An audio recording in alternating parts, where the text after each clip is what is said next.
Senhoras e senhores deputados, bom dia a todas e a todos. Vamos dar início à nossa reunião de hoje, cuja primeira parte da ordem do dia consiste nesta audição ao Sr. Professor Mário Centeno, a requerimento do Grupo Parlamentar do PSD no âmbito da tutela política da EFASEC e enquanto ex-governador do Banco de Portugal.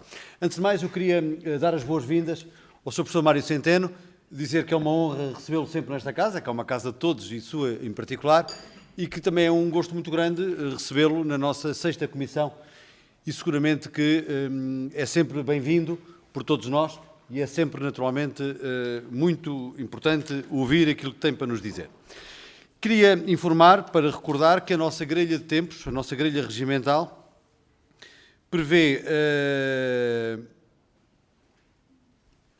a intervenção inicial do Grupo Parlamentar do PSD enquanto requerente, que passará a ter 8 minutos para o efeito, porque são os 7 minutos da grelha, mais 1 minuto atendendo que é o Grupo Parlamentar requerente. Segue-se o Chega com 6 minutos, o PS com 6 minutos, a IEL com 5 minutos, o LIVRE com 5, o PCP com 5, o CDS-PP com 3, JPP com 2 minutos, sendo que o Sr. Professor Mário Centeno responde nesta primeira ronda, imediatamente a seguir a cada um dos grupos parlamentares, dispondo exatamente do mesmo tempo.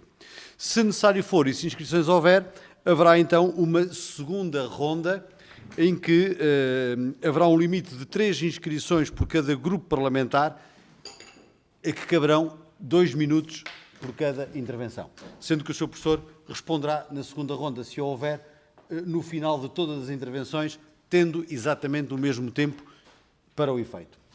Dito isto, penso que fui claro, ou pelo menos tentei ser claro, embora sintético. Iríamos iniciar a nossa audição. Eu não sei quem não foi informado, o Sr. Deputado Ricardo Carlos, que vai fazer a intervenção em nome do Grupo Parlamentar do PSD. Sr. Deputado, assim sendo, tem, Vossa Excelência, 8 minutos para o efeito. Faz favor. Muito obrigado, Sr. Presidente, Senhoras e Senhores Deputados, Sr. Professor. Hoje estamos aqui no âmbito de um requerimento que foi aprovado no dia 11 de setembro deste ano e que foi proposto pelo Grupo Parlamentar do PSD com o objetivo de perceber um pouco mais no que diz respeito à tutela política das operações que aconteceram com a EFASEC, nomeadamente aquelas que envolveram o Estado. E para dar aqui um pequeno contexto, em julho de 2020, o então Ministro da Economia, Pedro Cisa Vieira, anunciava a nacionalização da EFASEC, afirmando, e passo a citar, é uma empresa centenária com uma reputação de excelência na engenharia portuguesa. É uma empresa que tem um volume de negócios significativo, que teve resultados positivos no ano passado, é uma empresa com viabilidade no mercado. Fim de citação. Nesse mesmo mês, o Governo lançou o processo de reprivatização da empresa para os 71,73% que o Estado assumiu. Entretanto, o negócio de reprivatização, previsto inicialmente para o final de 2021, não se concretizou devido a um falhanço das negociações. Assim, em outubro de 2022, no novo processo de reprivatização, os Ministérios das Finanças e da Economia revelam que a reprivatização, e passo a citar, não foi concluída com a alienação da referida participação social, dado não se terem verificado todas as condições necessárias à concretização do acordo de venda. Fim de citação.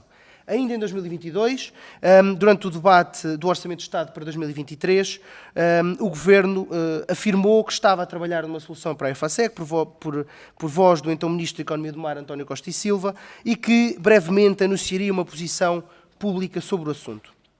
Entretanto, passaram mais de 5 anos sobre o anúncio de nacionalização e verifica-se que todo o processo foi, na nossa opinião, um desastre. Foi feita uma auditoria por parte do Tribunal de Contas que concluiu de forma categórica que a nacionalização da EFASEC falhou todos os objetivos que fundamentaram a decisão política da nacionalização, já que não se evitou a deterioração da situação financeira e comercial da empresa, passando por um quadro de falência técnica, não se conseguindo estabilizar o seu valor financeiro e operacional e nem sequer os postos de trabalho foram totalmente preservados. Mais, o Tribunal de Contas considerou que a nacionalização não foi justificada por qualquer fundamentação técnica e independente. O último balanço oficial da auditoria do Tribunal de Contas, que foi divulgado a 30 de setembro de 24, o Estado teria desembolsado, ou desembolsou até àquele momento, cerca de 484 milhões. 445 através da par pública, 35 em obrigações convertíveis subscritas pelo Banco Português de Fomento e 4 milhões em honorários de assessores, avaliações e due diligence para a reprivatização. Portanto, esta nacionalização, que poderá custar mais de 500 milhões de euros, com até 80 milhões em responsabilidades contingentes, numa exposição máxima por parte do Estado de 564 milhões de euros. E após esta injeção, o governo de António Costa passou esta empresa, vendeu esta empresa a um grupo privado por cerca de 15 milhões de euros. Todo este processo está envolto, na nossa opinião, em falta de transparência, em opacidade, em despesismo, e é fundamental que todas as dúvidas sejam esclarecidas relativamente a este processo. Foi aprovada aqui neste Parlamento uma comissão parlamentar de inquérito, apenas com os votos contra do Partido Socialista, que, entretanto, devido à dissolução da Assembleia da República, não continuou. Posto isto, o Sr. Professor Mário Centeno atravessou todos os momentos no que diz respeito aos processos da EFASEC. Primeiro, ainda enquanto Ministro das Finanças, por um curto espaço de tempo, e depois como Governador do Banco de Portugal. O Sr. Professor foi Ministro das Finanças de novembro de 2015 a junho de 2020 e foi Governador do Banco de Portugal desde 2020 até ao ano atual, 2025. Enquanto Ministro das Finanças, criticou a supervisão do, à altura anterior, Governador Carlos Costa, devido à exposição da Caixa Geral de Depósitos, incluindo ao mau crédito da EFASEC. Mas depois considerou positiva a nacionalização e a exposição do Estado a um risco muito maior, tal como a auditoria do Tribunal de Contas comprova. Quando se começou por falar publicamente da nacionalização da EFASEC, o Sr. Professor ainda era Ministro das Finanças, tendo a notícia da ponderação da nacionalização ter saído a 18 de abril de 2020, tendo depois, posteriormente, o Sr. Professor saído do Governo e a decisão formal o Sr. Professor já não se encontrava no Governo, sendo Ministro das Finanças, o Professor João Leão.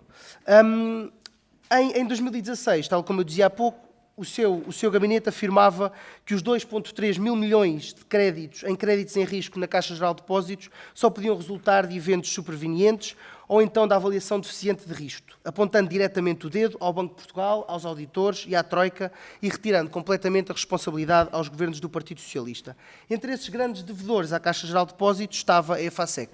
A EFASEC tinha uma exposição de cerca de 303 milhões de euros, com cerca de 15,2 milhões em paridades e em créditos perdidos. E assim, tendo em conta este processo que o Governo vinha a preparar ainda no tempo em que o Sr. Professor era Ministro das Finanças, questiono-lhe se tinha conhecimento desse processo e qual é que era a sua opinião na altura dentro do Governo relativamente a este tema. No fundo, qual é que é a sua posição coerente sobre a EFASEC e as nacionalizações de empresas com o dinheiro dos contribuintes? Concorda com as conclusões do Tribunal de Contas? Tendo em conta que em 2016 considerava que os grandes créditos em risco, incluindo os da EFASEC, ou eram imprevisíveis ou resultavam da negligência do Banco de Portugal ou de outras instituições, em 2020, já com a empresa em situação de ruptura, o Governo, de que fez parte, avança para uma nacionalização que coloca em risco diretamente o balanço do Estado. Hoje, olhando para trás, acha que foi uma boa decisão do Estado ter assumido esse risco e em que medida é que o Banco de Portugal, enquanto supervisor, foi ouvido e responsabilizado nesse processo? E para terminar, questiono-lhe porquê a EFASEC. Só em 2020, mais de 44% das empresas portuguesas fecharam com prejuízo. Faliram 2.749 empresas nesse semestre marcado pela pandemia. Nós temos alguns exemplos, nomeadamente de empresas grandes ou muito famosas, que, estando em grandes dificuldades, sobreviveram ao serem adquiridas por privados, que lhes reconheceram o mérito, como é o caso da Bordal Pinheiro. Mas também e aí questiono-lhe, a Bordal Pinheiro não seria uma empresa estratégica, uma marca representativa do nosso património histórico e cultural, e também devia ter sido nacionalizada? ou não. E mesmo durante os governos do Dr. António Costa tivemos um rol de empresas que faliram e não tiveram a sorte de serem consideradas estratégicas. Nem a Soares da Costa, que foi liquidada em 2023, um gigante da construção civil, que chegou a ser uma das 100 maiores construtoras do planeta, com mão de obra especializada e chegou a ter mais de 4 mil trabalhadores. Repito, 4 mil trabalhadores, com uma capacidade construtiva que hoje, infelizmente, tanto nos faz falta. Portanto, citei aqui Bordal Pinheiro e Soares da Costa, mas certamente existirão outros exemplos. A EFASEC era diferente. Porquê, Sr. Professor, o que tinha efetivamente diferente? Muito obrigado. Muito obrigado, Sr. Deputado. Senhoras e senhores deputados, eu pedia que, no decurso da primeira resposta do Sr. Professor Mário Centeno, que sinalizassem à mesa as inscrições para esta ronda. Eu tenho a inscrição do Sr. Deputado Carlos Pereira e agora estou a receber as restantes, o que facilita naturalmente e é essencial para a gestão dos trabalhos. Sr. Professor, 8 minutos para responder às questões colocadas. Faz favor. Muito obrigado, muito bom dia a todas e a todos, Sr. Presidente, Sr. Deputado Ricardo Carlos. Eu devo dizer que estou aqui, obviamente, com todo o gosto e darei o meu contributo, que vou desde já dizer, há de ser modesto, enquanto governante ou ex-governante, porque devo dizer que da exposição que o Sr. Deputado fez, há um conjunto de factos, e esses factos são factos, e contra factos é difícil argumentar. A leitura dos factos e as conclusões que tiramos desses factos é sempre uma matéria de análise, de avaliação, e em particular do momento. Eu queria começar por dizer que todas as intervenções que ocorreram no país, das quais em algumas eu fiz de facto parte, de outras de todo, nas funções diferentes que desempenhei, não só em Portugal como também na Europa, e todo o período que decorre desde meados de fevereiro de 2020 até que podemos dar por concluída as intervenções de política económica, monetária, orçamental, regulatória, no contexto da pandemia, devem nos relocalizar nesse momento do tempo. Porque todas as decisões, eu tenho certeza daquilo que foi o âmbito onde eu pude intervir, que todos estávamos a tomar decisões num contexto desconhecido, num contexto difícil e num contexto em que a noção para usar uma palavra que usou e que citou do preâmbulo do decreto-lei que promove a nacionalização da EFASEC, a noção de estratégia e o que era estratégico pode ser diferente em diferentes momentos do tempo. E isto, confesso-lhe que partilho isto consigo, primeiro porque é um princípio quase que de humildade analítica que eu tento sempre ter e que eu acho que nós devemos manter em todos os momentos e nesta circunstância em particular. Eu, de facto, não tive nenhum papel, nenhuma tutela política no processo da EFASEC, porque a decisão foi tomada quando eu já não era Ministro das Finanças. Há um conjunto de informações que surgem, de facto, em abril de 2020, que me levou, enquanto Ministro das Finanças, então, a ter várias conversas, e eu posso aqui relatar qual foi a análise que foi feita na altura. Não posso, e permitir-me-á que eu não vá comentar, decisões que depois decorrem fora daquilo que é o âmbito da minha intervenção. Na verdade, a EFASEC, nos anos anteriores, tinha distribuído dividendos. Era uma empresa que já surgia neste desenho acionista de grandes dificuldades que a empresa tinha tido no passado. A entrada destes acionistas, desta estrutura acionista, é anterior a 2015 e essa estrutura acionista geriu a empresa, até do ponto de vista estratégico, com, eu diria, até algum rasgo. Se depois teve sucesso ou não, eu acho que a história empresarial o ditará, não me cabe a mim fazê-lo, mas houve uma dinâmica muito diferente durante esta fase. Tanto é, repito, que a empresa pagou dividendos nos anos anteriores à grande crise que teve. A crise não é iniciada com o Covid, é iniciada com o processo de Land Leaks e com a queda, era a informação que eu tinha, de muitos contratos, em particular de países do norte da Europa, que cairiam esses contratos, dos quais dependia, eu vou dizer a expressão, pelo menos a parte boa da EFASEC, que sem esses contratos tudo ficaria sem nenhum futuro. E, obviamente, perante uma dificuldade desta natureza, aquilo que nos foi colocado naquele instante, e insisto, foi no quadro de intervenções difíceis no Covid, durante a pandemia, mas não teve a ver diretamente com a pandemia, passava pela substituição de um acionista, que por acaso era o maior acionista. Os outros acionistas eram empresas portuguesas. E eram empresas portuguesas que também elas estavam em momentos diferentes da sua situação económica e financeira. Um desses acionistas tinha claramente uma situação muito favorável e o outro, era a informação que me chegava, teria mais dificuldade. Eu, perante uma empresa privada que tem uma dificuldade que nasce da sua estrutura acionista, vou-lhe dizer qual é a minha reação como economista imediata. Se é uma empresa privada, era importante que os acionistas dessa empresa privada respondessem a essas dificuldades. Depois, temos que nos colocar na situação em que vivemos primavera de 2020. E a primavera de 2020 foi, do ponto de vista económico, e, na verdade, sanitário e das nossas vidas, um momento difícil. Eu vou também confidenciar-lhe que a decisão mais difícil que eu tive nos 10 anos de serviço público que tive nestes últimos 10 anos foi, precisamente, em março de 2020, pedir às pessoas para não irem para os locais de trabalho. Essa situação é altamente disruptiva de toda a evolução económica de um país.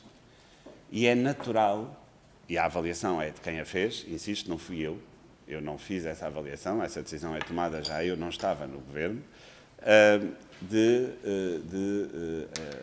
avançar para uma nacionalização. Estou seguro que não foi uma decisão tomada de ânimo leve. E é preciso enquadrá-la em todas estas contingências.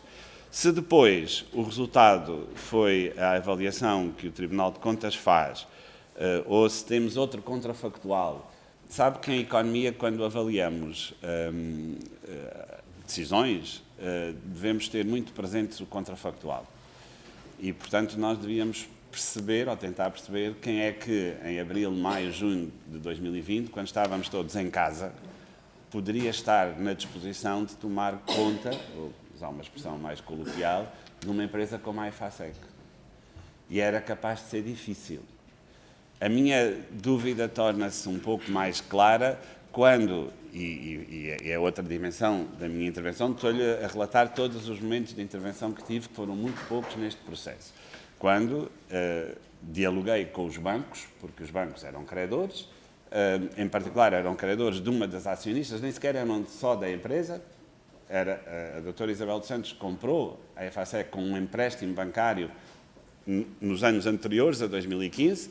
Eu não sei se é essa parábola que faz em relação aos comentários do meu gabinete sobre o que era o crédito mal parado. Nunca me terá ouvido seguramente falar da EFASEC. Nunca, nem sequer ninguém do meu gabinete. Mas é verdade. No quadro que nós vivemos, económico e financeiro, a banca tem muitas responsabilidades. E a banca tem muitas responsabilidades por uma razão muito simples e que passamos aqui longas horas a ter que lidar com elas. É que sempre que existem créditos não produtivos, esses créditos é preciso ter consciência que foram concedidos não com capital apenas da banca, mas com o dinheiro dos depósitos de quem lá pôs e para a qual o banco assume uma responsabilidade. É evidente que quando nós olhamos e vemos Em 2015, Sr. Deputado, a percentagem de crédito mal parado na banca portuguesa chegava próximo dos 20%. Era superior a 17%. Hoje, essa percentagem está abaixo dos 3%. É este o processo do qual eu acho que todos nós nos devemos orgulhar, do ponto de vista financeiro, da volta que conseguiu dar a Caixa Geral de Depósitos, em particular, porque hoje é o banco número 1 nos testes de stress europeus, é o banco, juntamente com o Millennium BCP, na Europa, são os bancos que lideram a Europa. E este processo, devo dizer que eu me orgulho muito de ter feito parte nas diferentes funções que fiz, que desempenhei.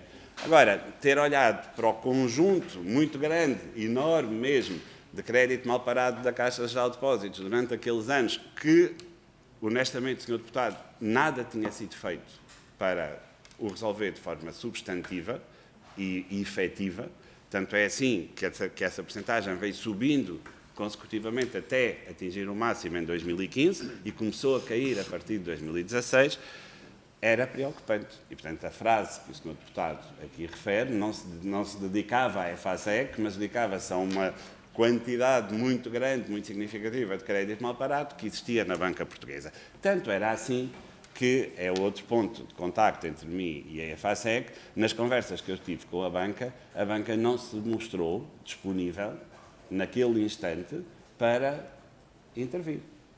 E tinha, de facto, crédito ainda vivo na EFASEC e, em particular, na doutora Isabel dos Santos, que não é a EFASEC.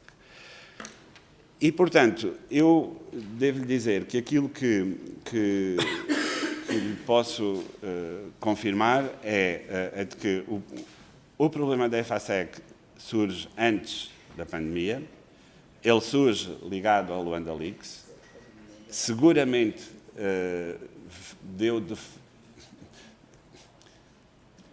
encontraram-se essas dificuldades com as dificuldades que a própria EFASEC já tinha. Essas dificuldades não obstaram, e confesso que para mim isto é um tema estranho, que a EFASEC tenha pago dividendos nos anos anteriores às dificuldades que encontrou. Do ponto de vista estratégico, a avaliação que o Governo fez naquela altura foi a avaliação que está plasmada no Decreto-Lei. Se o processo correu bem ou correu mal, podemos todos ter uma avaliação. Confesso-lhe que eu não vou fazer aqui essa avaliação, não tenho dados para isso, não tenho informação para isso. Também porque, enquanto supervisor, o Banco de Portugal não interviu em nenhum momento deste processo, e portanto, também aí, e enquanto governador do banco, não tive acesso a mais informação. Obrigado, Sr. Muito obrigado, Sr. Professor. Cabe agora a vez ao Grupo Parlamentar do Chega, Sr. Deputado Pedro Tavares, 6 minutos, faz favor. Muito obrigado, Sr. Presidente, senhoras e senhores deputados. Sr. Professor Mário Centeno, antes de mais agradecer a sua presença e a sua disponibilidade aqui nesta comissão. Comissão esta que também, a requerimento do Grupo Parlamentar do PSD, já recebeu comissões de trabalhadores, de sindicatos, da par pública, da Norgarante. Portanto, já muitas coisas foram questionadas aqui, respondidas. É um pouquinho mais do mesmo, mas consigo, com o professor Mário Centeno, temos aqui umas questões mais particulares. De facto, julgo que será a pessoa um pouco mais indicada para isso. Foi Ministro das Finanças em 2020, como referiu, até junho, salvo erro. Portanto, fez parte do início, do arranque da nacionalização, embora, como acabou de dizer, não teve muita intervenção, mas fez parte do início da nacionalização e, portanto, hoje, no fundo, hoje procuramos esclarecer os processos que levaram a estas audições e audiências que temos este ano aqui nesta Comissão. Portanto, Portugal, no fundo, após todas estas intervenções, está com um prejuízo, claro, de muitos milhões de euros, e o Sr. Professor, portanto, o Tribunal de Contas, na altura, foi claro com a nacionalização, portanto, a nacionalização foi feita sem fundamentação técnica, e independente. Portanto, isto foram palavras do Tribunal de Contas.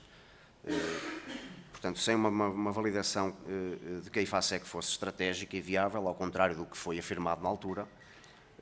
E, portanto, durante mais de 3 anos, o Estado continuou a injetar dinheiro sem uma análise custo-benefício séria, quanto a nós, e sem controle e sem transparência. No entanto, nas audiências anteriores, nomeadamente com a Par Pública e a Norgarante, ficou evidente que várias decisões tomadas durante este processo envolveram direta ou indiretamente o Banco de Portugal, particularmente no que diz respeito portanto, às garantias públicas concedidas pela Norgarante, que o próprio Banco de Portugal considerou ilegais, ao excederem o limite permitido para partes relacionadas, quando o limite era de cerca de 10%, portanto, que correspondia a 14,6 milhões de euros, e foram concedidos 99 milhões. Portanto, aqui julgo que reside a grande questão que levou depois à falha da venda à DST. Poderá esclarecer um pouco melhor esta questão.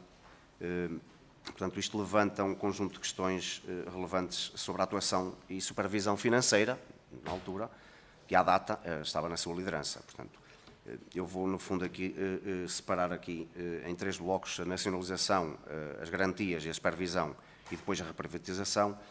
A nacionalização já foi aqui falado, portanto, que com o Sr. Professor não há assim muito mais a dizer, mas depois nas garantias e na supervisão, quando já era governador do Banco de Portugal, houve uma audição aqui do ex-presidente da Norgarante, que revelou que a Norgarante concedeu garantias ilegais, que ultrapassaram o limite, e o Banco de Portugal notificou formalmente, portanto, enquanto o Sr. Professor Mário Centeno era o governador, a ilegalidade, portanto, em março de 2022, salvo erro, esta ilegalidade que exigiu a regularização em 30 dias.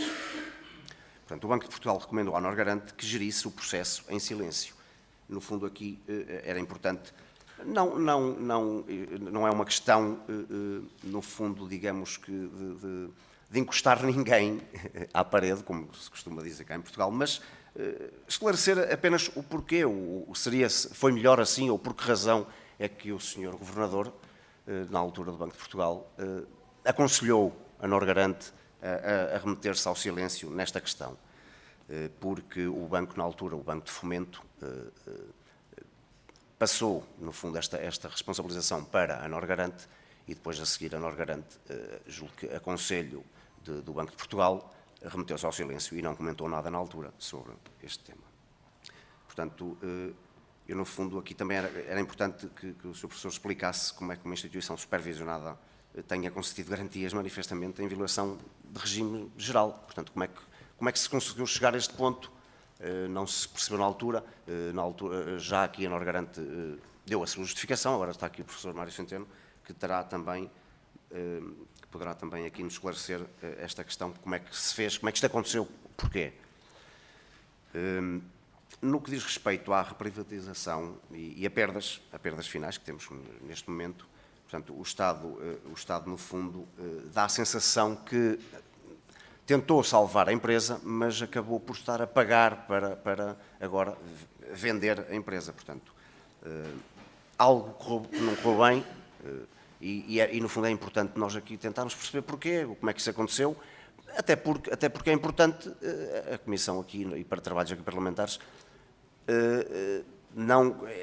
acaba por ser um pouquinho também quando acontece uma falha, na aviação é muito assim, acontece uma falha num voo qualquer, vai-se tentar identificar precisamente o que aconteceu, as causas que levaram àquilo, para não voltar a acontecer. E aqui, no fundo, também é um bocadinho esse trabalho que se pretende fazer.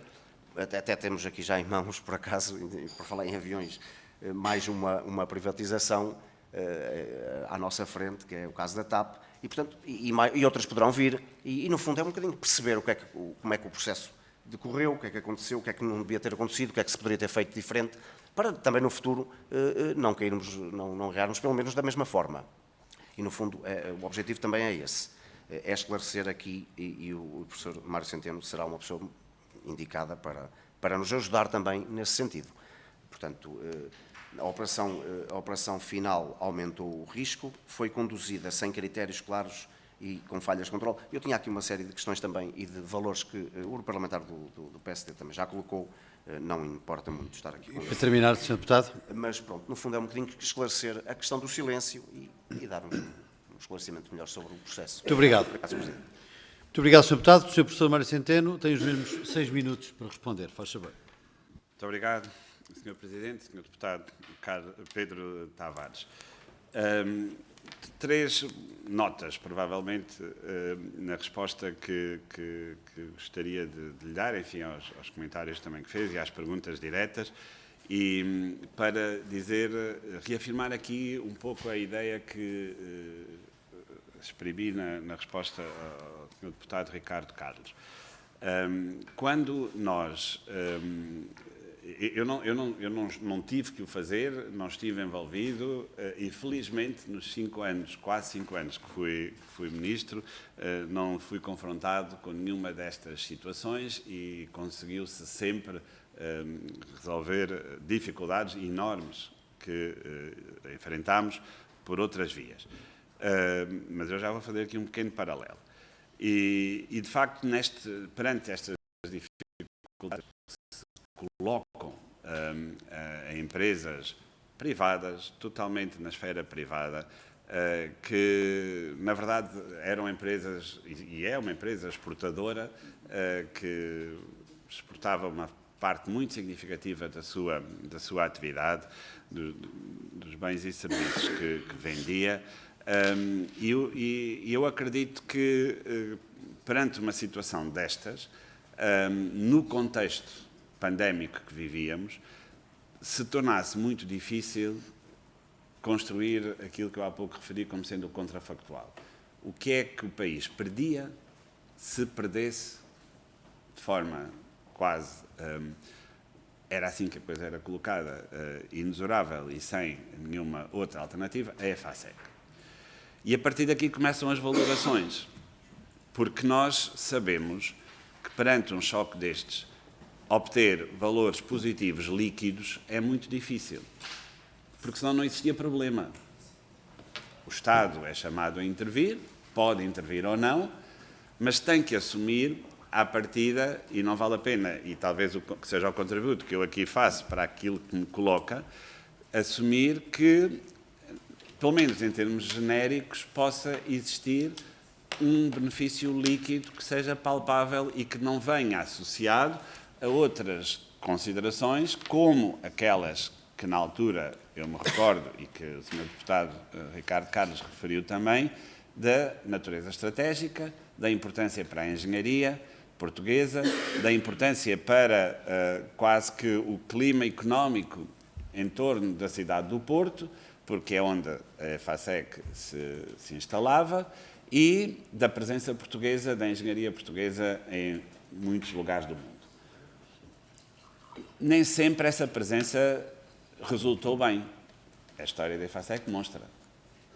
Podemos perguntar porque é que a gestão privada falhou aqui e ali, porque, na verdade, se olhar para o mapa mundo, você verá que entre 2014, 13, 15, 16, a EFASEC expandiu-se para zonas do mundo que nunca tinha estado presente. Pelos vistos, não correu bem. E era preciso também, provavelmente, e ter-se-á perguntado nessa altura porquê. Porque era a partir daí que iríamos fazer a tal intervenção pública. Mas isso é o conjunto de princípios e de valorações que temos que nos recolocar em 2020 para poder fazer. E eu não sou a pessoa mais indicada para fazer, porque eu não fui parte dessa valoração e dessa decisão. Em relação à questão com o Banco de Portugal, já agora a nota que eu queria associar é isto. Houve momentos muito difíceis, e eu vou falar de um deles, e que já foi muito falado aqui nesta casa, e seguramente com a minha presença, que foi precisamente a intervenção que foi necessário pedir ao Estado, através do Fundo de Resolução, para apoiar a venda do novo banco. Nessa altura, a lista de riscos era imensa, e o assumir que havia ali um risco financeiro que depois se poderia recuperar a seguir, mas que existia naquele instante, foi posto um cap, um limite a esse risco financeiro. Há pouco falou, e falámos aqui também dos 560 milhões de euros. Confesso que eu acho que essa é a abordagem que, para a transparência dos processos, se deve impor em cada uma destas intervenções. É que exista muito claro e que seja escrutinável a forma de utilização desses limites financeiros, porque, insisto, é muito difícil antecipar grandes resultados de situações muito problemáticas como esta.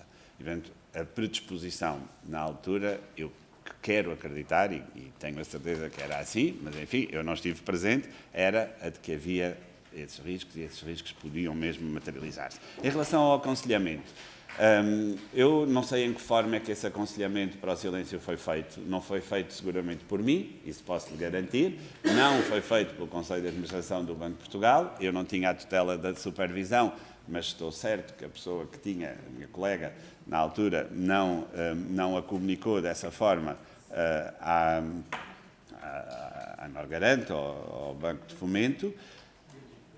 Há um trabalho que, aliás, aumentou a partir do momento em que o Banco de Fomento começou a consolidar todo o universo de garantias públicas e passou a ser um banco, e foi a partir do momento em que passa a ser um banco que a supervisão do Banco de Portugal também se densifica nesse universo.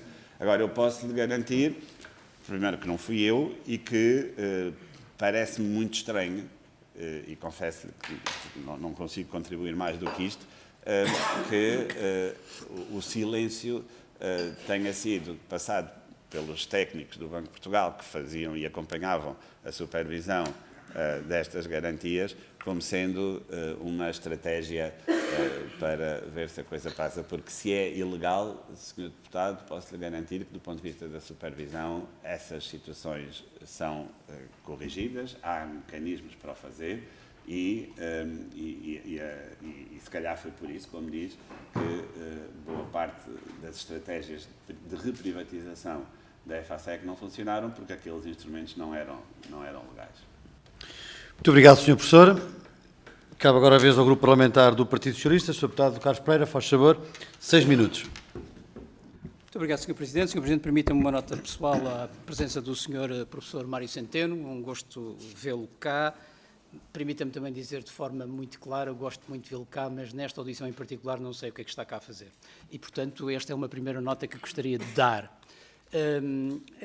Aliás, a não ser que fosse para lembrar aquilo que foi a performance do Sr. Professor enquanto Ministro das Finanças, que acertou sempre nas previsões e quando aprovou orçamentos fez sempre de boa fé. Não fez como aconteceu no último caso em que o orçamento não aumentava impostos e 24 horas depois, não resisti 24 horas, já havia uma portaria a aumentar impostos. Portanto, a não ser que seja isso, para nos lembrarmos daquilo que o país tinha e não tem hoje. Indo diretamente à questão essencial, também gostaria de fazer uma pergunta ao Grupo Parlamentar do PSD. Se o Grupo Parlamentar do PSD não tem nenhum deputado do Norte, sobretudo de Porto, que obviamente estas matérias sentiram-se mais e com mais intensidade para poder vir defender aquilo que outros deputados do PSD já o fizeram noutras audições com grande veemência, até com mais veemência do que alguns deputados do PS. E, portanto, esta também é uma questão importante. A segunda questão que queria dizer tem a ver com o contexto. O Sr. Deputado Ricardo Carlos iniciou a sua intervenção falando no contexto, fazendo história. Eu diria que ligou o canal de história do PSD, que é aquele canal de história muito parcial, em que ignorou a circunstância em que aquela nacionalização e privatização foi feita. A nacionalização foi feita na sequência do Luanda Leaks. Eu julgo que todos compreendem o que se passou naquela altura. E num contexto de pandemia, num contexto de Covid. Aliás, a altura em que se deu a privatização, o primeiro processo de privatização, que falhou, a economia portuguesa estava a cair a 18%. Portanto, nós estávamos perante uma situação que nunca tínhamos passado e, portanto, as circunstâncias de análise são bastante diferentes.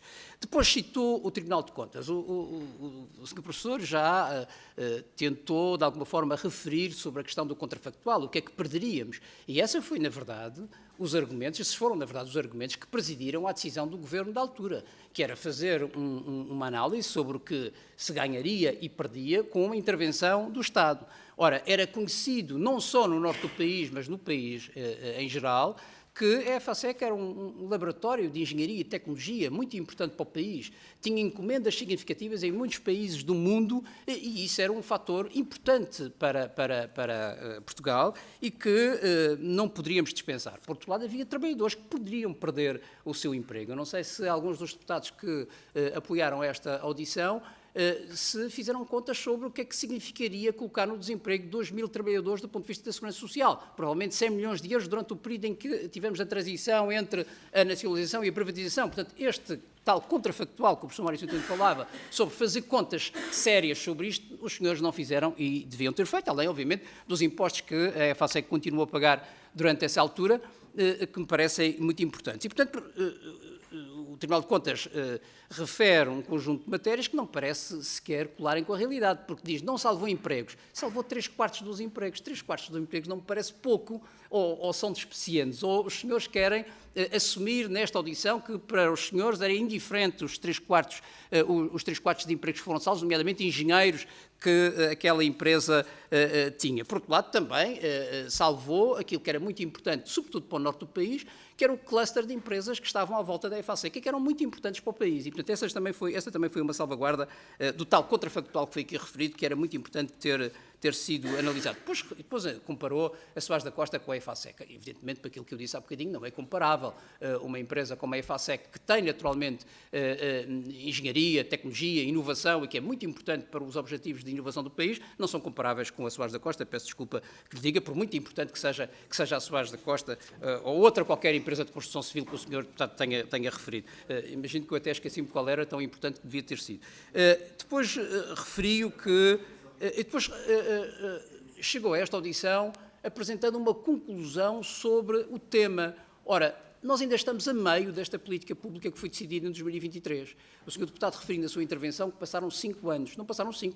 A privatização foi feita em 2023. E, portanto, ainda estamos a meio do processo. O processo não está concluído. E como sabe, desde a primeira, que falhou, com certeza, mas falhou, o Estado manteve a empresa para poder garantir que não se perdia a empresa, era esse o objetivo inicial, e isso foi concretizado. Mas dizia eu que o processo não está terminado, o processo está em curso, e a expectativa é que o Estado recupere parte, pelo menos, daquele investimento que foi feito na altura na empresa. E, portanto, esse é um tema que poderemos vir a avaliar com total tranquilidade e com sentido de responsabilidade, mas ainda não é o tempo, penso eu. Não é o tempo para fazer a avaliação da política pública, porque, de facto, o processo não terminou. Depois o senhor deputado introduziu o tema da Caixa Geral de Depósitos. Bom, e, sobretudo, a posição que o professor Mário Centeno foi tendo em algumas das matérias. O professor Mário Centeno já explicou sobre aquilo que se passou na altura difícil de 2015, 2020, com o sistema financeiro, mas eu da Caixa Geral de Depósitos só me consigo lembrar de uma coisa, senhor deputado, é aquilo que os senhores fizeram com a recapitalização da Caixa Geral de Depósitos, e isso é absolutamente lamentável, porque hoje, se a Caixa Geral de Depósitos é um caso de sucesso, e podemos todos estar tranquilos com essa matéria, ela decorre do esforço que foi feito na altura em que o Mário Centeno era Ministro das Finanças, no sentido de recapitalizar a Caixa Geral de Depósitos, que os senhores não quiseram.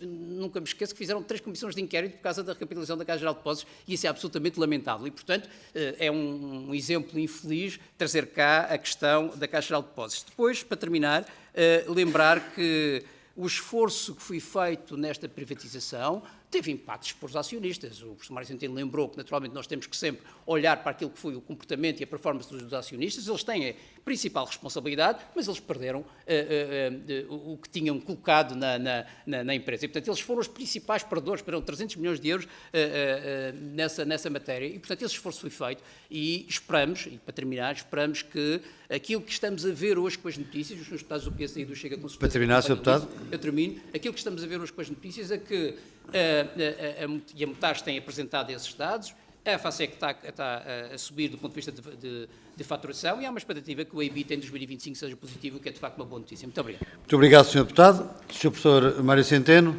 6 minutos para responder, faz favor. Muito obrigado, Sr. Presidente, muito obrigado, Sr. Deputado Carlos Pereira. Eu vou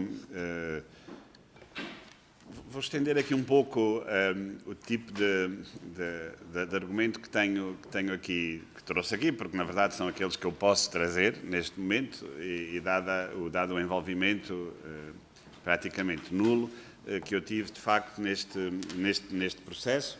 E eles, enfim, serão provavelmente um pouco analíticos, mas para não os quero aborrecer, porque a audição vai seguramente continuar, mas para reafirmar a importância em cada momento. E eu acho que nós, estando num regime democrático, que tem no Parlamento a peça fundamental de toda a engrenagem de relação com os cidadãos, e a palavra que eu quero usar, já usámos aqui, é a transparência, deve ser, acima de tudo, o nosso objetivo aqui. E estas intervenções são difíceis. Eu não conheço em Portugal, e conheço muito da história da política económica em Portugal, porque estudei muito antes de ser ministro. Não conheço governos que tenham, vou usar a mesma expressão, de ânimo leve, tomado decisões desta natureza. Se as tomaram foi há muito tempo, e é porque nós já nos esquecemos das circunstâncias em que elas ocorreram. Esta não foi, de certeza, uma decisão tomada de ânimo leve. Nas discussões em que eu participei sobre esta matéria, o tema do setor, dos acionistas privados, da banca, da capacidade que se tinha de garantir, através do que era também até o património da EFASEG, colateral suficiente para qualquer intervenção que viesse a acontecer, foi analisado. O retorno era particularmente incerto, até pelo momento em que a intervenção se dá, porque, eu já aqui referi, nós tínhamos coletivamente decidido que, na medida do possível, iríamos preservar a dimensão sanitária da nossa existência, e o Estado e os privados teriam que, e as empresas, portanto, teriam que fazer o possível para que a economia continuasse. Houve muitos apoios públicos naquela altura, transversais, não aplicados à EFASEG, dos quais a EFASEG também teve acesso. E houve uma resposta que, vista do dia de hoje, foi absolutamente única, porque não tinha acontecido naquela dimensão, nem naquele desenho, digamos assim, que foi a rapidez com que a nossa economia retomou. E a economia retoma, se vocês olharem para o gráfico, tenho pena de não o poder agora mostrar aqui, retoma num formato de V absolutamente bem desenhado. Nunca antes, no trimestre a seguir, e como disse o Sr. Deputado, e bem, mais de 15%, no trimestre seguinte a economia portuguesa estava a recuperar. E estava a recuperar porque nós não destruímos a capacidade produtiva da economia portuguesa, porque o layoff simplificado permitiu às empresas manter os trabalhadores e porque foram dadas respostas pontuais e transversais que assim o permitiram. Eu não quero necessariamente colocar a EFASEG nesta dimensão, porque a EFASEG é um caso com um peso regional de facto muito importante, do ponto de vista da engenharia nacional também. Senhores deputados, se justificava o montante financeiro que acabou por ter que ser considerado em toda esta intervenção, é uma resposta à qual eu não consigo dar, mas nós não conseguimos chegar a essa resposta do ponto de vista político e da tal transparência se não passarmos antes por todos estes pontos. E são decisões que têm que ser tomadas e tinha que ser tomada naquela altura. Havia uma outra situação que eu posso falar até com mais conhecimento, mas não vou alongar-me nela, é só para também dar aqui mais uma nota aos senhores deputados, também associado ao Luanda Leaks e também associado à doutora Isabel dos Santos, que foi o Eurobic. E o Eurobic, que foi objeto, aí sim, de grande seguimento pelo Banco de Portugal nas funções que eu desempenhei a partir de julho de 2020, o Eurobic foi também ele objeto dessa atenção, acabou por mudar de donos, numa situação que talvez não haja memória em Portugal de uma instituição financeira ter passado por um aperto daquela natureza e ter conseguido fazê-lo sem nenhuma intervenção pública, sem nenhum custo para ninguém, nem para o sistema, nem para os contribuintes, e eu acho que são esses casos de sucesso perante choques que são exógenos à atividade política em Portugal, porque o Luanda Leaks não tem nada a ver com a atividade política em Portugal, que nos devem também, e na lógica da resposta que dei e que o deputado Pedro Tavares me pediu, que nós devemos aprender para intervenções futuras. E, portanto, neste momento, o que ressalta é a EFASEC continua em operação.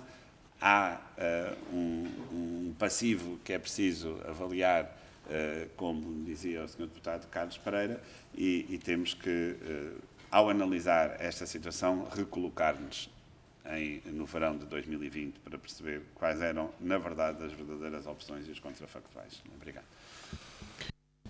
Muito obrigado, Sr. Professor Mário Centeno. É a vez do Grupo Parlamentar de Iniciativa Liberal, Sr. Deputado Miguel Rangel, 5 minutos. Faz favor. Muito obrigado, Sr. Presidente. Cumprimentos, senhoras e senhores deputados, Sr. Ex-Governador do Banco de Portugal, Dr. Mário Centeno. Agradeço, antes de mais, naturalmente, a sua presença nesta audição, que consideramos essencial para compreender todas as dimensões financeiras, regulatórias e políticas do processo de nacionalização e, naturalmente, e posterior privatização da EFASEC.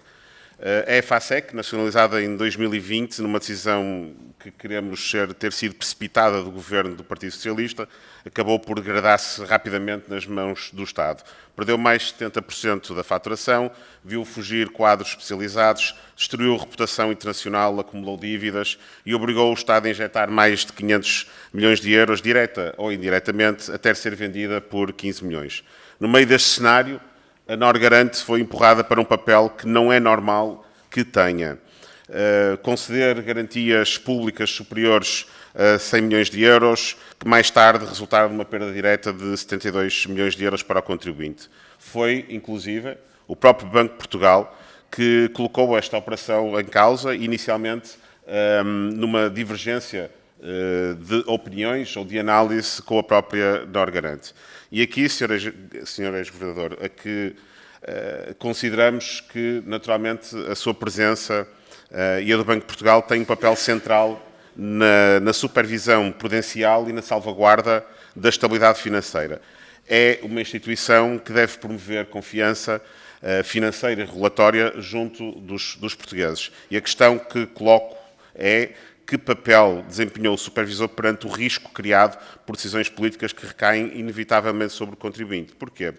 Porque quando o Estado intervém aqui, durante todo este processo, as conclusões que cada vez mais vamos chegar é que acaba por intervir sem plano, sem estratégia, sem estudos e análises necessárias, e depois quem paga é sempre o mesmo, é o cidadão português. Deixe-me colocar aqui algumas questões, algumas já colocadas, mas creio que poderiam ser mais claras nos seus esclarecimentos, e que também considero que são necessárias para futuros cenários semelhantes.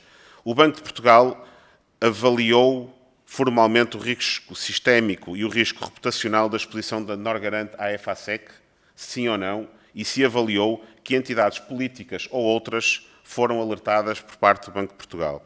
O que levou o Banco de Portugal a questionar a legalidade da exposição da Norgarante e, posteriormente, a rever a sua posição inicial.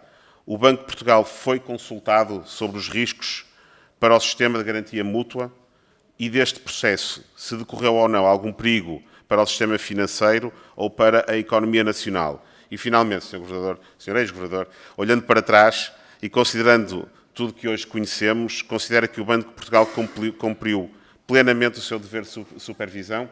Estas são as questões que gostaria que respondesse da forma mais direta que conseguir, e dizer que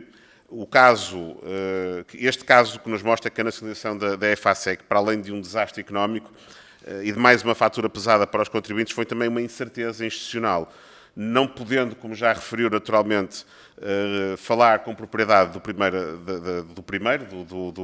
daquilo que consideramos ter sido uma fatura pesada e uma decisão errada, pode certamente elucidar esta Comissão sobre o processo regulatório. A verdade é que os portugueses merecem saber o que falhou nesta relação institucional, que os protege de riscos financeiros desnecessários, caros e infelizmente recorrentes, e que e este processo acabou por mostrar aqui algumas incertezas e algumas dúvidas nesta relação institucional, e são aquilo que nós temos que nos debruçar, que temos que impedir e temos que corrigir para não estarmos constantemente perante casos que depois acabam por custar meio milhar de milhões de euros e são pagos sempre pelos mesmos. Muito obrigado.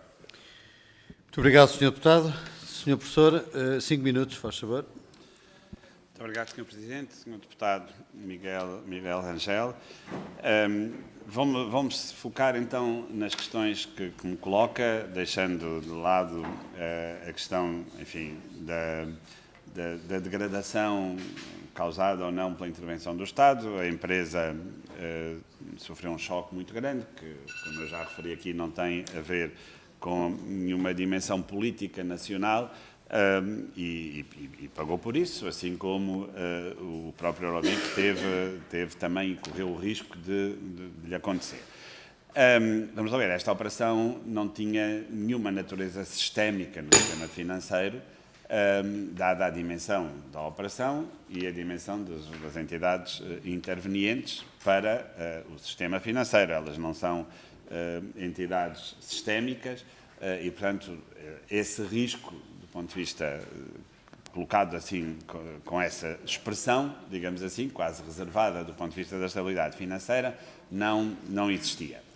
Mas existia, e hoje essa supervisão ainda é mais próxima, a mudança de natureza do próprio Banco de Fomento e o papel que estas garantias têm, obviamente, no sistema financeiro, merecem e são objeto de análise supervisiva.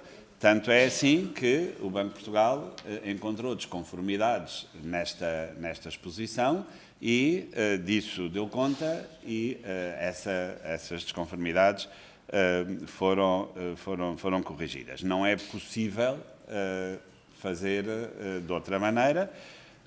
A consequência que isto possa ter tido para a evolução do processo de venda é algo que eu não consigo referir-me, mas o que lhe posso garantir é que, do ponto de vista do papel da supervisão do Banco de Portugal sobre estas entidades, esse papel é desempenhado de forma muito, muito presente. E é conhecido isso desde a eclosão da crise financeira e todas as adaptações que foram feitas no sistema bancário português, europeu e também português, porque europeu, são no sentido dessa intervenção ser mais presente, e é exatamente essa a resposta que eu lhe posso dar. Sem mais detalhes do que estes, porque esta decisão, esta intervenção supervisiva nunca passou pelo Conselho de Administração, não tinha que passar, não tem que passar. O Conselho de Administração também, numa lógica quase que até, não vou dizer de independência, mas seguramente de capacitação técnica da supervisão, é a esse nível que estas decisões são tomadas e são tomadas diariamente. E o Banco de Portugal é confrontado com informação, na verdade, de forma diária, sobre este tipo de exposições. E o que eu lhe posso dizer é que o progresso que foi feito na percepção do risco, na avaliação do risco, na própria capacitação dos bancos portugueses, do ponto de vista do risco, ao longo da última década, foi absolutamente extraordinária. E se o Sr. Deputado perguntar a qualquer gestor bancário onde é que tem mais investido dentro das suas organizações em termos de recursos humanos, eu tenho poucas dúvidas de que a resposta vai ser precisamente na área do risco e na sua avaliação. Portanto, isso decorre também da interação que existe entre os regulados e o regulador e da necessidade de explicar e de mostrar as avaliações que são feitas. Se esta exposição excedia os limites legais só por si, mesmo que ela fosse a operação mais extraordinária do mundo do ponto de vista do seu retorno, esses limites existiam e existem. Havia, de facto, essa diferença de opinião sobre se era parte relacionada ou se não era parte relacionada.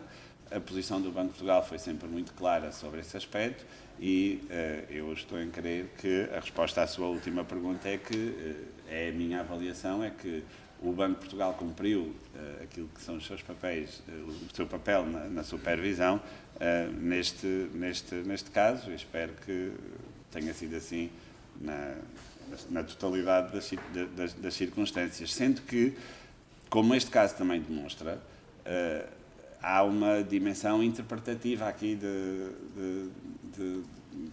dos tais factos que há pouco referíamos. Mas há uma resposta única e essa resposta é a resposta que depois a supervisão assume e transmite às instituições. Muito obrigado. Muito obrigado, Sr. Professor. Eu tinha a inscrição do Sr. Deputado Paulo Núncio, do Grupo Parlamentar do CDS-PP, mas que, entretanto, não se juntou a nós durante a primeira ronda. Vamos iniciar a segunda, porque eu já tenho inscrições para a segunda. Tenho pelo menos o Sr. Deputado Ricardo Carlos, que se inscreveu. Pergunto se há mais algum grupo parlamentar que tenha inscrições. O Sr. Deputado Carlos Pereira também. E não há mais nenhuma inscrição. Assim sendo, Sr. Deputado Ricardo Carlos, Vossa Excelência inicia com 2 minutos, segue-se o Sr. Deputado Carlos Pereira. Portanto, o Sr. Professor Mário Centeno terá 4 minutos para responder no fim às questões colocadas. Sr. Deputado, faz favor. Sr. Presidente, Senhoras e Senhores Deputados, primeiro quero agradecer ao Sr. Deputado Carlos Pereira pelo comentário que fez da minha intervenção. Acho que só dá mais relevância e, nesse sentido, agradeço. E depois dar-lhe nota que pelo menos no PST, não sei como é que funciona no Partido Socialista, mas os deputados não são de Setúbal, nem da Madeira, nem de Santarém, são do país, não são do Norte, nem do Sul, e defendem um país como um todo, Portugal continental e as regiões autónomas. E, em segundo lugar, também concordar com o Sr. Deputado Carlos Pereira que o antigo Ministro da Saúde do Governo PST-CDS, o Dr. Paulo Macedo, está efetivamente a fazer um trabalho extraordinário na Caixa Geral de Depósitos e isso está efetivamente à vista de todos. E, por último, uma última nota, Sr. Deputado Carlos Pereira, acho que fica-lhe um bocadinho mal se ao Partido Socialista desvalorizarem outras empresas portuguesas, inclusive a dizer que já nem sequer se lembra do nome, como se a empresa não tivesse importância, e tem efetivamente essa e muitas outras que infelizmente tiveram que desaparecer e onde o Estado não teve intervenção. Senhor Professor Mário Centeno, eu gostava só de lhe questionar o seguinte. Parece-nos que os bancos exigiram garantias soberanas, garantias do Estado, pré-nacionalização, e a banca bloqueou o financiamento por essas garantias não existirem. E, portanto, queria questionar se, enquanto Ministro das Finanças, teve conhecimento destes pedidos de garantia por parte da banca, porque eventualmente, e visto que aqui foi abordado tanto a questão do contraditório, eventualmente se a banca tivesse financiado naquele momento a EFASEC, teria sido necessária, podemos questionar se teria sido necessária a nacionalização e o posterior financiamento também com garantias do Estado, ou seja, este financiamento anterior não poderia ter resolvido o que daí sucedeu de uma forma muito mais estável para a empresa. Muito obrigado. Muito obrigado, Sr. Deputado. Entretanto, juntou-se a nós o Sr. Deputado Paulo Núncio, que julgo que se inscreveu nesta segunda ronda. Penso que é isso, Sr. Deputado. Muito bem. Sr. Professor Mário Centeno, assim sendo, são 3 intervenções. Segue-se o Sr. Deputado Carlos Pereira, depois o Sr. Deputado Paulo Núncio e, assim sendo, Vossa Excelência tem 6 minutos para responder às questões colocadas. Sr. Deputado Carlos Pereira, faz favor, 2 minutos. Muito obrigado, Sr. Presidente. Antes de mais dizer o seguinte, eu não desvalorizei a empresa, eu desvalorizei o argumento que o deputado Ricardo Carlos apresentou nesta audição, e acho que é mesmo desvalorizar, tendo em conta que não é comparável a empresa que o senhor deputado tentou colocar no mesmo pacote que é a EFASEC, pelas razões que eu já expliquei e não tenho tempo para poder continuar a aprofundar a explicação. Sobre a questão dos deputados, eu acho que é muito importante, eu vou-lhe dizer o seguinte, eu fui eleito por Setúbal, mas se em alguma circunstância houvesse algum colega meu que desvalorizasse a importância de uma qualquer entidade, empresa ou facto que tivesse acontecido na minha região onde nasci, que é na Ilha da Madeira, eu obviamente que estaria nesta audição para poder defender e não admitiria que se verificasse uma insensibilidade tão grande como estou a ver da parte do grupo parlamentar do PSD, num quadro tão complexo como é esta matéria da EFASEC no Norte. Não sei se sabe, mas 3/4 dos trabalhadores estavam no Porto, no Norte, e a grande parte da atividade era no Norte, e, portanto, era muito importante que aqueles que foram eleitos pelo Norte mostrassem, naturalmente, mais preocupação com esta matéria. É assim que acontece no PS. O PS tem esta dialética de diálogo e até de confronto entre deputados, quando o que está em causa são as nossas terras. É para isso que acontece. De Setúbal, da Madeira, de Lisboa, de onde for. Quando é na minha terra, eu obviamente tenho uma preocupação suplementar e não tenho dúvidas sobre isso. Um dos pontos, porventura, que mais ligação possa ter com a vida, ainda que muito difusa, com a vida do Sr. Professor Mário Centeno, tem a ver com a matéria relacionada com as garantias à EFASEC. E há aqui afirmações já que ocorreram ao longo das audições que são contraditórias e, portanto, era interessante percebermos isto.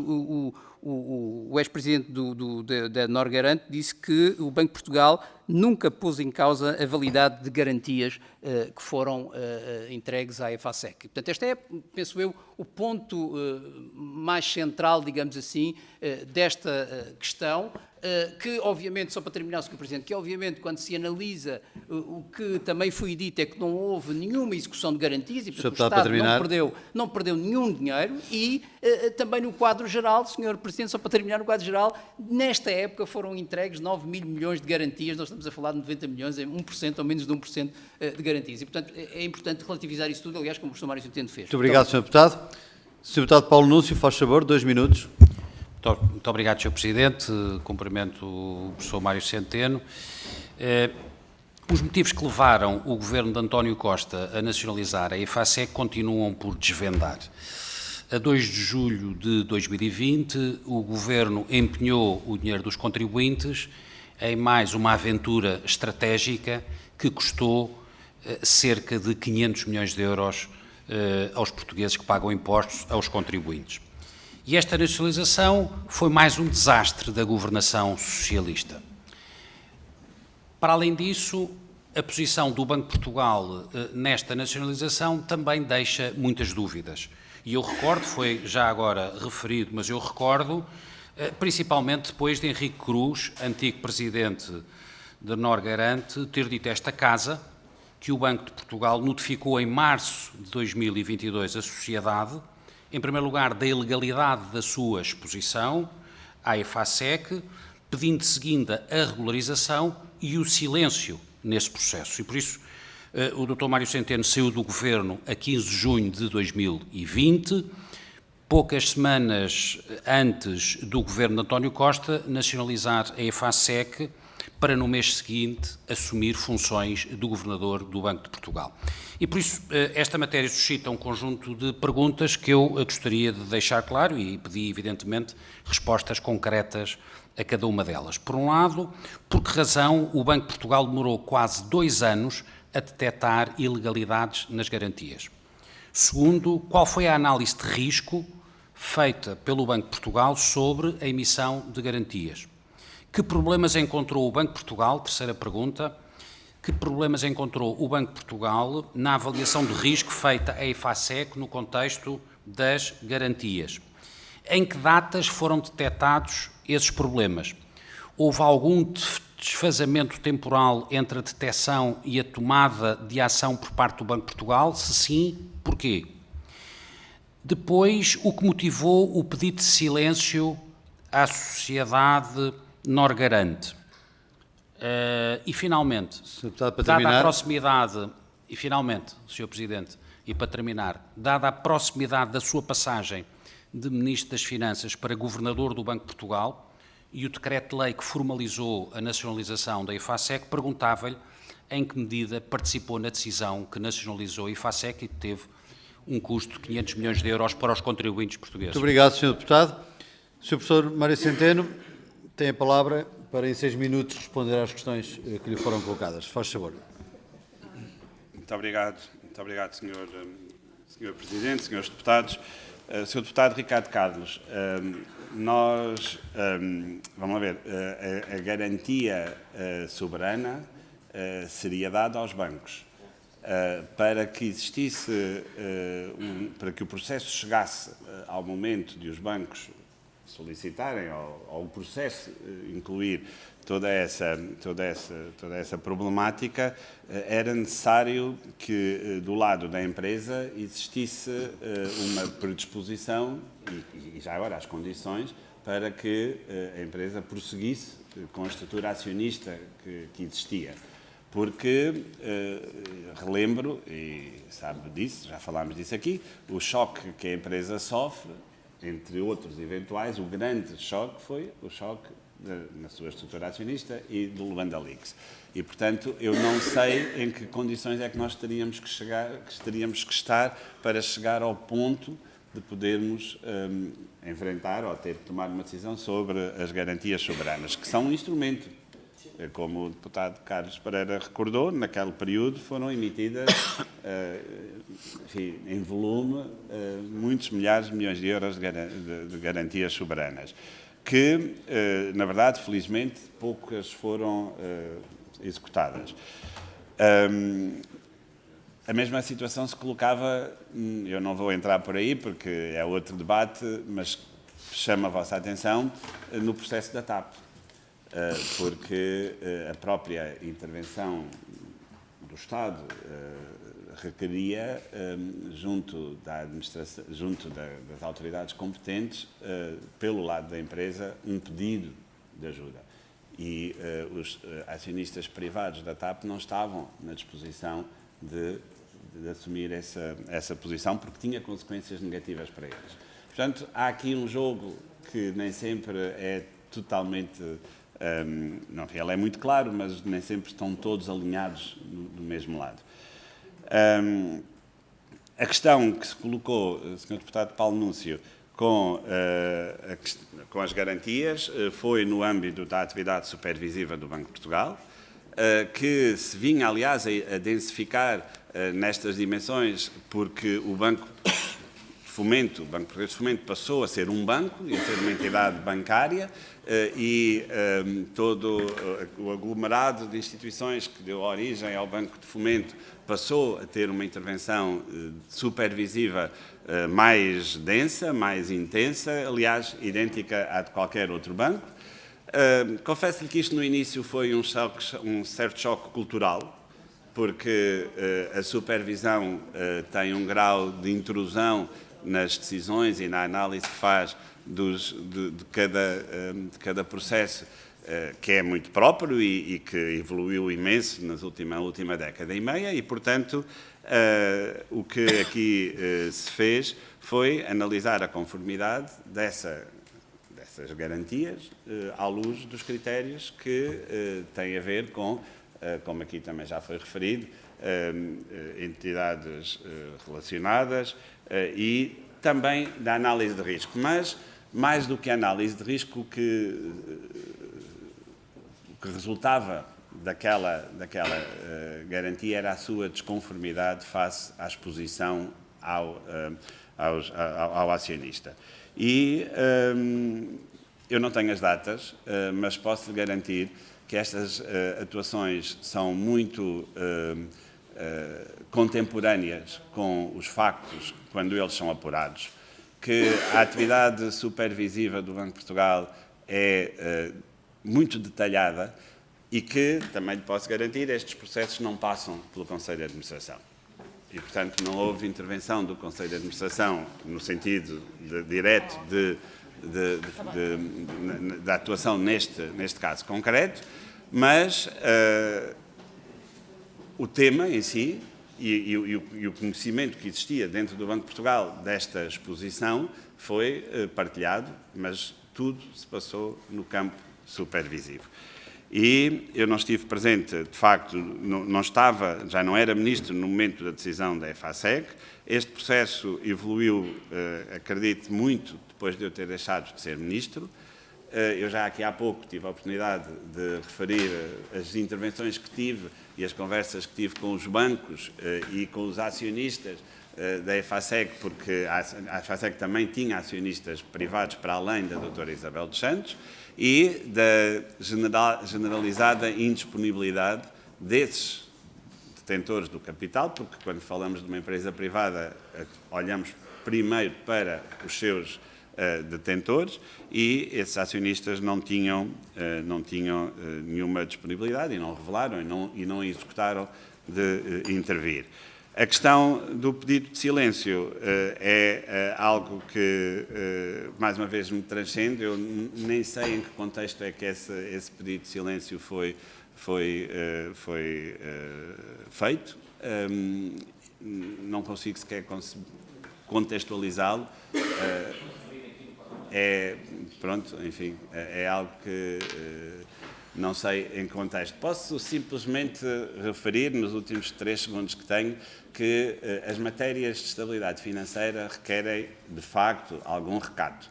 Mas não me parece que uma coisa que estava a ser dirimida no âmbito jurídico de compatibilidade com o estatuto da empresa que prestava a garantia, pudesse requerer esse recato. Obrigado. Muito obrigado, Sr. Professor. Senhoras e Srs. Deputados, nós terminamos assim na primeira parte da nossa reunião. Eu recordo que nós temos uma agenda intensa, temos já de seguida a reunião ordinária e depois temos reunião de mesa e coordenadores. Dito isto, pedia que ficassem na sala, porque vamos já retomar os nossos trabalhos após eu acompanhar o Sr. Professor Mário Centeno. A quem naturalmente agradeço o facto de ter estado connosco, porque temos que agradecer, porque veio porque quis, não era obrigado a vir, veio porque quis. E naturalmente é sempre um gosto recebê-lo, como disse no início, agradecer os contributos e os esclarecimentos que nos trouxe. Muito obrigado, sempre bem-vindo. Senhores deputados, vou só acompanhar o Sr. Professor, regresso já para continuarmos.